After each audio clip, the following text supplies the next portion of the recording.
Here's a quick take on lost or stolen stock certificates.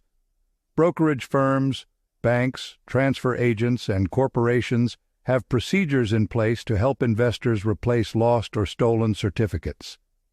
If your securities certificate is lost, accidentally destroyed, or stolen, you should immediately contact the transfer agent and request a stop transfer to prevent ownership of the securities from being transferred from your name to another's.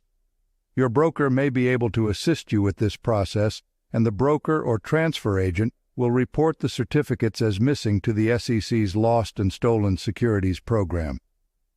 If you later find the missing certificate, you should notify whomever you called to place the stop transfer so that the lost or stolen securities report may be removed. Otherwise, you may have difficulty selling the securities. So now you know what lost or stolen stock certificates means. Keep learning on our main page or at growlstreet.com.